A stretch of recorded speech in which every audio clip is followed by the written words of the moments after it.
Ici, nous fabriquons et concevons des lignes de production pour fabriquer différents tubes, des tubes pour l'irrigation et d'autre part des tubes multicouches.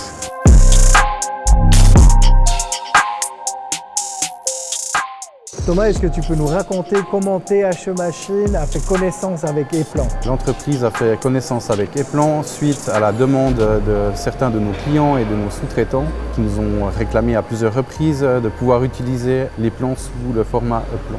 Quelle est la fonctionnalité principale qui vous ont validé le choix de la solution Eplan? C'est la fonctionnalité des macros. Les macros nous permettent de dessiner un bout de schéma, de l'enregistrer et de le réutiliser dans d'autres projets. Viens, je te montre. Avec plaisir.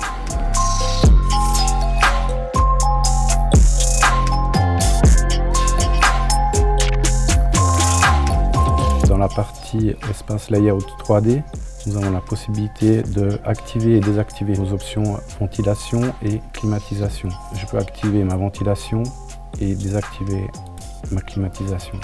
Donc ici, que ça soit dans la 3D, tu actives ou désactives l'option et ça va mettre à jour automatiquement le schéma. La partie schéma est aussi activée ou désactivée en fonction de l'option que l'on sélectionne. Ici, on peut voir qu'on a la partie schématique et ici la partie espace layout 3D.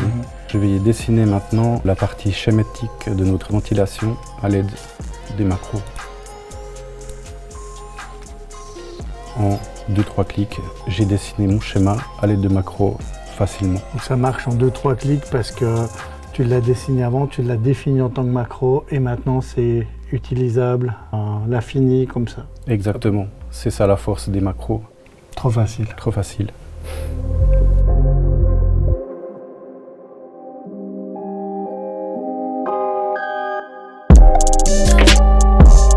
Quelles ont été les premières étapes de la mise en place? La chose la plus importante a été d'entreprendre une formation qui s'est déroulée sur plusieurs jours dans les locaux de Eplan et qui nous a permis d'acquérir les bases nécessaires à l'utilisation aisée, on va dire, de ce logiciel.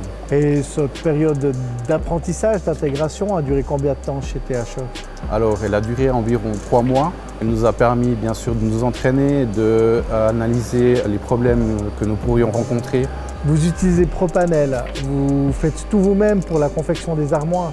Presque tout. Bien, je vais te montrer. Cette armoire est composée d'une plaque de montage qui a été réalisée par notre sous-traitant. Nous avons aussi également un système de refroidissement pour cette armoire qui est, dans ce cas, est composé d'un climatiseur. Bien entendu, nous pouvons aussi monter un système de ventilation qui peut se faire très facilement avec le module option intégré dans le logiciel Eplan. Et à ce stade-là, il n'y a bien évidemment aucune documentation papier, tout est digital. Avec l'application eView, il est possible d'avoir toute la documentation sur une tablette tactile.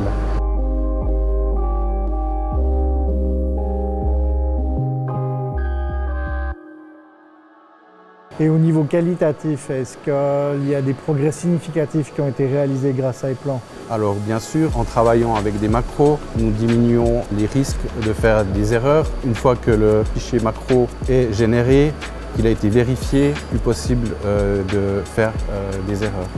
Après quelques années d'utilisation, quels sont les futurs développements possibles avec Eplan? Les futurs développements possibles seraient d'introduire la partie fluide, c'est-à-dire pneumatique, dans les projets Eplan pour permettre de faire le lien entre la partie fluide et la partie électrique des composants. L'idée serait d'introduire le logiciel Cable Pro D qui nous permettrait de calculer précisément la longueur des câbles que nous devons utiliser pour éviter bien sûr des chutes et aussi introduire un plan de fabrication pour montrer à nos électriciens par où passer les câbles afin d'avoir bien sûr des machines identiques.